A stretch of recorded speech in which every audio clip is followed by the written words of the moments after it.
মাত্র ২৪ ঘন্টা আগে সোনার দাম ২,০০০ টাকা কমার পর আজ আবারও দেশের বাজারে বেড়েছে মূল্যবান এই ধাতুর দাম। বাংলাদেশে ঈদকে কেন্দ্র করে প্রতি বছরই সোনার গয়নার চাহিদা বেড়ে যায়। সেখানে ঈদের আগ মুহূর্তে দফায় দফায় সোনার দাম কমায় স্বস্তিতে ছিলেন নারীরা। তবে গত কয়েক দিনের টানা পতনের পর আন্তর্জাতিক বাজারে আবারও বাড়তে শুরু করেছে সোনার দাম। বুধবার স্পট মার্কেটে প্রতি আউন্স সোনার দাম প্রায় ১% বেড়ে দাঁড়িয়েছে $৪,৫৩২। রূপায়ণ lake castle, welcome to the land of piece. একই সঙ্গে যুক্তরাষ্ট্রের জুন ডেলিভারির গোল্ড ফিউচারও বেড়েছে।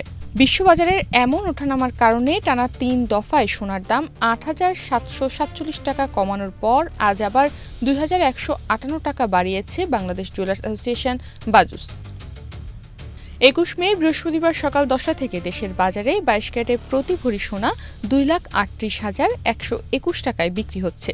তবে সোনার দাম বাড়ানো হলেও দেশের রূপার দাম অপরিবর্তিত রয়েছে। ২২ ক্যারেটের প্রতি ভরি রূপা এখন দেশে বিক্রি হচ্ছে ৫,৬৫৭ টাকায়। নতুন মূল্য অনুযায়ী ২১ মে বৃহস্পতিবার সকাল ১০টা থেকে ২২ ক্যারেটের প্রতি ভরি সোনার দাম ২,১৫৮ টাকা বাড়িয়ে নতুন দাম নির্ধারণ করা হয়েছে ২,৩৮,১২১ টাকা। ২১ ক্যারেটের প্রতি ভরি সোনার দাম ২,০৯৯ টাকা বাড়িয়ে ২,২৭,৩৩১ টাকা করা হয়েছে। এছাড়া ১৮ ক্যারেটের এক ভরি সোনার দাম ১,৮০৮ টাকা বাড়িয়ে নতুন দাম নির্ধারণ করা হয়েছে ১,৯৪,৮৪৭ টাকা। আর সনাতন পদ্ধতির প্রতি ভরি সোনার দাম ১,৪৫৮ টাকা বাড়িয়ে নতুন দাম নির্ধারণ করা হয়েছে ১,৫৮,৬৮৯ টাকা। এর আগে গতকাল ২০ মে সকাল থেকে ২২ ক্যারেটের প্রতি ভরি সোনার দাম ২,১৫৮ টাকা কমিয়ে প্রতি ভরি সোনা ২,৩৫,৯৬৩ টাকায় বিক্রি হচ্ছিল। এছাড়া আজ সকাল ৯টা ৫৯ পর্যন্ত ২১ ক্যারেটের প্রতি ভরি সোনা বিক্রি হচ্ছিল ২,২৫,৩৩২ টাকায়।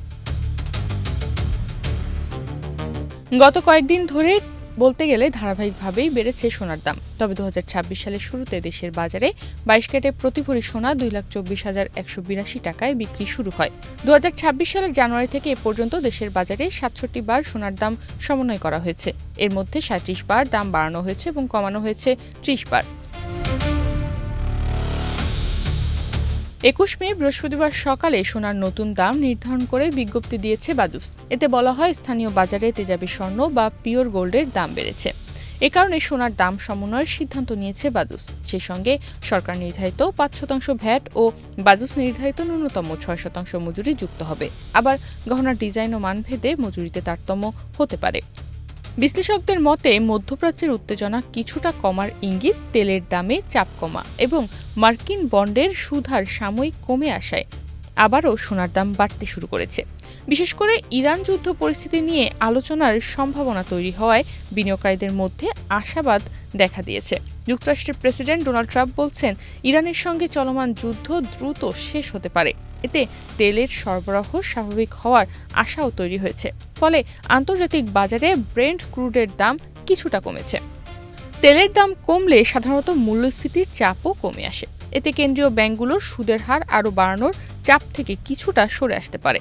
বিশ্লেষক ডেভিড মেগার বলছেন, সাম্প্রতিক সময়ে বন্ডের সুদহার বাড়ার চাপ কিছুটা কমেছে বলেই সোনার দাম নিম্ন অবস্থান থেকে আবারও ঘুরে দাঁড়িয়েছে। একই সঙ্গে হরমুজ প্রণালী ঘিরে উত্তেজনা কমলে সুদহারও কমতে পারে, যা সোনার জন্য ইতিবাচক হবে।